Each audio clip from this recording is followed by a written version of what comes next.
Hello friends, welcome to home maker life. तो कैसे हैं आप सब? आई होप सब लोग बहुत अच्छी तरह से होंगे। तो फ्रेंड्स, 12 अप्रैल को मनाई जाएगी हनुमान जयंती। और हनुमान जयंती ना कह के हम कहेंगे हनुमान जन्मोत्सव, क्योंकि जन्मोत्सव जयंती उनकी मनाई जाती है जो पृथ्वी पर नहीं है। हनुमान जी तो चिरंजीवी हैं, तो हनुमान जी को हम जन्मोत्सव के रूप में हम इनको मनाते हैं। और हनुमान जी को कहा जाता है कि ये चिरंजीवी हैं।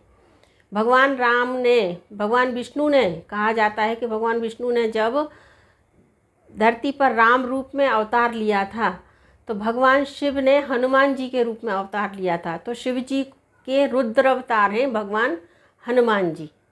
8 चिरंजीवियों में हनुमान जी का नाम आता है। और ऐसा माना जाता है कि माता सीता ने उनको अजर अमर होने का वरदान दिया था।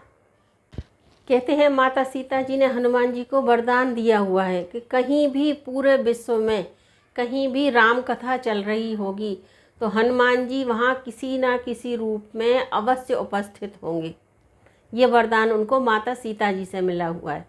तो कहते हैं कि जब रावण को मारने के बाद भगवान राम का राज्याभिषेक हुआ और सब कुछ सारे कार्य जो उनके हैं हो गए और सब लोग अपने अपने जगह जाने लगे, वापस जाने लगे, जैसे सुग्रीव हैं, विभीषण हैं, तो सबको भगवान राम ने कुछ ना कुछ मांगने को कहा कि किसको क्या चाहिए। जैसे कोई आता है ना तो उपहार दिए जाते हैं, तो सबको दिया। किसी ने कुछ मांगा, किसी ने कुछ मांगा। जैसे विभीषण है, उन्होंने राज्याभिषेक मांगा था तो उनको राज्याभिषेक। तो इस तरह से सब कुछ दिया। बहुत देर हो गई तो बैठे बैठे माता सीता जी की दृष्टि पड़ी हनुमान जी पर। कोने में बैठे थे तो उन्होंने कहा, लल्ला आपको कुछ नहीं चाहिए, आप कुछ नहीं मांगोगे? तो बस इतना सुनकर हनुमान जी बड़े प्रसन्न हो गए। और जब माता ने पूछा तो राम जी ने भी पीछे से पूछा कि हाँ हनुमान, तुम भी मांगो, तुमको क्या चाहिए? तो हनुमान जी बोले, प्रभु मुझे कुछ नहीं चाहिए। फिर भगवान बोले कि नहीं पुत्र, आप भी कुछ मांग लो। तब हनुमान जी बोले कि प्रभु मुझे सबसे ज़्यादा आनंद आता है आपका नाम सुनने में, और अगर आपको मुझे कुछ देना है तो इतना कीजिए कि जहाँ कहीं भी आपका नाम लिया जा रहा हो या आपके नाम की कथा चल रही हो, आपका नाम कहीं भी लिया जा रहा हो इस अखिल ब्रह्मांड में कहीं भी, तो मैं किसी न किसी रूप में वहाँ उपस्थित हो जाऊँ। पूरी कथा का मैं श्रवण करूं और आपका नाम अपने कानों से सुनता रहूं, बस इतना मुझे वरदान दीजिए। आप लोगों ने भी देखा होगा, जहां सुंदरकांड का पाठ होता है, कथाएं चलती हैं, इस तरह का कोई धार्मिक आयोजन होता है, तो उस जगह पर भगवान हनुमान जी को एक विशेष स्थान दिया जाता है। क्यों? क्योंकि सभी जानते हैं कि हनुमान जी वहाँ किसी ना किसी रूप में मौजूद होंगे। ये बिल्कुल परम सत्य है।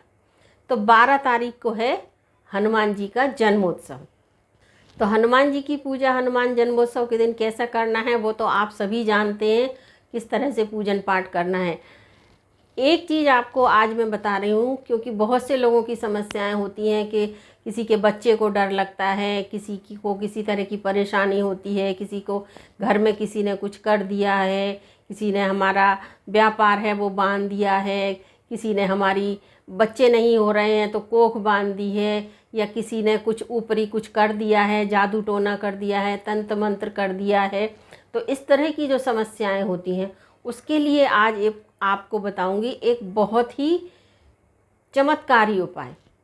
तो ये इतना चमत्कारी उपाय है कि आप इसको अगर आपने कर लिया तो पूरे साल भर के लिए आप चार्ज हो जाओगे। ये ऐसा महा उपाय है।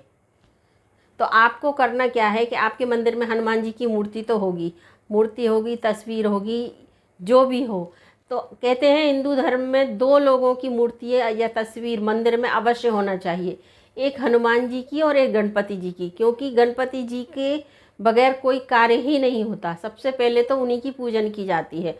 तो गणपति जी की और हनुमान जी की तस्वीर या मूर्ति आपके घर मंदिर में अवश्य होना चाहिए। तो अगर आपके मंदिर में हनुमान जी की कोई तस्वीर या मूर्ति नहीं है तो हनुमान जन्मोत्सव एक ऐसा दिन है कि उस दिन आप लाकर हनुमान जी की मूर्ति या तस्वीर को अपने मंदिर में स्थापित कर सकते हैं।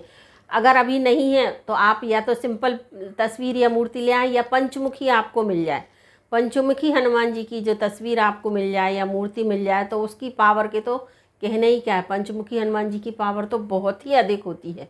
अगर आपके घर में मूर्ति नहीं है, तस्वीर नहीं है, और आप नहीं रखना चाहते कि सेवा नहीं कर पाएंगे, तो आप मंदिर में जाकर ये काम कर सकते हैं। मंदिर में जाकर बैठकर एक स्थान पर कर सकते हैं। और घर में कर रहे हैं तो सबसे पहले आपको क्या करना है, नहा धोकर स्वच्छ लाल कपड़े पहनकर शुद्ध होकर बैठना है। और हनुमान जी की जो मूर्ति है, जल से पहले उसको स्नान कराना है। लोटे में जल ले लें और ऐसे छींटे देकर स्नान कराएं, स्नान स्नान स्नान ऐसे करके उनको स्नान कराना है। और दीपक जलाना है आपको, पंचमुखी दीपक, 5 बातियां दीपक में डालकर पंचमुखी दीपक जलाना है आपको। चमेली के तेल का जलाएं या सरसों के तेल का जलाएं। चमेली के तेल का जलाएं तो बहुत ही अच्छी बात है। अब आपको क्या करना है, स्नान करा के दीपक को प्रज्वलित कर लेना है। उसके बाद क्या करना है, आपको लेना है संकल्प। तो हाथ में लेना है थोड़े से पुष्प, चावल, इस तरह से हाथ में लेकर और थोड़ा सा जल उस पर डालकर संकल्प लेना है। तो संकल्प लेना है कि मेरा ये नाम है, मैं ये हनुमान जी की, मेरा नाम ये है, मेरा कुल ये है, मेरा गोत्र ये है, मैं यहाँ का निवासी हूँ, और मैं हनुमान जी के पूजा वंदना आराधना का संकल्प ले रही हूँ। और इस पूजा वंदना का जो फल है, उस फल की वजह से मेरे कुल का उद्धार हो, मेरे जो भी परेशानी हैं उनका नाश हो, जो भी मेरी समस्याएं हैं हनुमान जी बाबा उन समस्याओं का निवारण करें। इस तरह से आपको संकल्प लेना है पूजन का। जो संकल्प आपने लिया और जो पुष्प है, वो पुष्प और चावल वगैरह जो हाथ में आपने लिए तो वो हनुमान जी को समर्पित करना। उसके बाद क्या करना है, आपको करना है हनुमान जी को पुष्प समर्पित, लाल रंग के पुष्प समर्पित करना। बहुत ही प्रसन्न हो जाते हैं हनुमान जी। उसके बाद क्या करना है, उनको तिलक लगाना है। तो तिलक आप लाल रोली का लगाएं या फिर सेंदूर का तिलक लगाएं। जो ऑरेंज कलर का सेंदूर आता है ना, जिसको हम दीपावली के दिन प्रयोग करते हैं, तो सेंदूर का तिलक बहुत ही प्रिय होता है भगवान जी को सिंदूर, उसका तिलक आप उनको लगाएं। आपने कथा सुनी होगी ना कि माता सीता जी के कहने पर भगवान हनुमान जी ने पूरे शरीर पर सिंदूर लगा लिया था, ताकि उनके जो स्वामी हैं भगवान श्री राम, उनकी आयु बढ़े। तो भगवान को सिंदूर बहुत ही पसंद है, और तभी से वो पूरे सिंदूर शरीर पर उनको लगाया जाता है और उससे वो बड़े प्रसन्न हो जाते हैं। तो आपको लाल सिंदूर से उनको तिलक करना है। तिलक लगाने के बाद भगवान जी को भोग समर्पित करना है। तो भोग क्या लगाना है आपको, कि भोग लगाने या तो बूंदी के लड्डू का भोग लगाएं या घर का घी में बना हुआ मालपुआ अगर हो। मालपुआ भगवान हनुमान जी को बहुत पसंद है, तो बूंदी का लड्डू या मालपुए का भोग आप उन्हें लगा सकते हैं। इसके बाद करना है मेन काम। अब आपको क्या करना है, आपको लेना है एक धागा या इस तरह का कलावा, इस तरह का सूत, कच्चा सूत। ये सूत या तो पीले रंग का हो या लाल रंग का हो या सफ़ेद रंग का हो। ये अभी या दोनों में से, तीनों में से कुछ ना मिले तो इस तरह का कलावा भी आप ले सकते हो। और आपको क्या करना है, आपको बांधना है, इसमें गांठ है, 13 गांठें आपको इसमें बांधना है। तो इस तरह से लेकर इस तरह से एक गांठ, इसके बाद बांधना है दूसरी गांठ, इस तरह से थोड़ी थोड़ी दूरी पर, इस तरह से। जैसे ये एक गांठ बांधी, फिर ये दूसरी गांठ बांधी, इस तरह से आपको गांठें बांधना है इस धागे के अंदर। और जब भी ये धागा लें इस तरह का, तो यहाँ से जो धागे होते हैं ना, इसको काउंट कर लें, या तो 5 धागे निकाल लें यहाँ से, इस तरह से 1 2, तो इस तरह से जो पतले पतले धागे निकलते हैं, तो इस तरह से या तो 5 धागे निकाल लें या 7 धागे निकाल लें। क्यों? क्योंकि इस तरह का अगर मोटा पूरा लेंगे तो ये आपको साल भर हाथ में बांधना है, तो ये बहुत मोटा हो जाएगा। लेकिन आजकल चलन है कि कई लोग मोटा इस तरह का जो रक्षा सूत्र होते हैं बांधना बहुत पसंद करते हो। अभी तो हमारे हिंदू धर्म में चल ही रहा है कि कलावा हाथ में ज़रूर होना चाहिए। तो अगर इतना मोटा आप बांध सकें तो बहुत अच्छी बात है, तो इसी तरह लगा लीजिए, वरना आप थोड़ा पतला भी ले सकते हैं। तो इस तरह से क्या करना है, इसमें 13 गांठें लगाना है। हनुमान जी का नाम लेते हुए इसमें से 13 गांठें ऐसे लगाना है।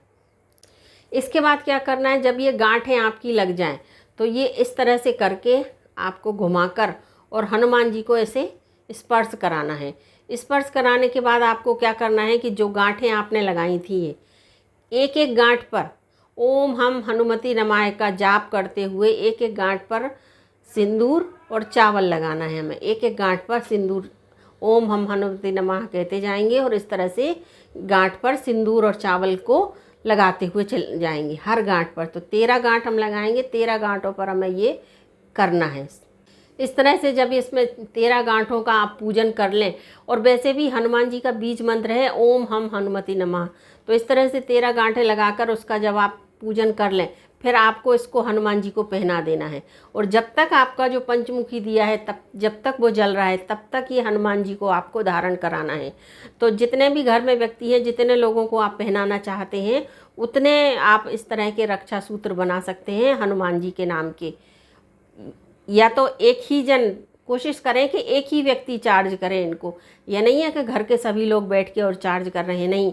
जो चौकी पर बैठा है, जितने रक्षा सूत्र आपको बनाना है, एक ही बार में आप इसको चार्ज करवा लें।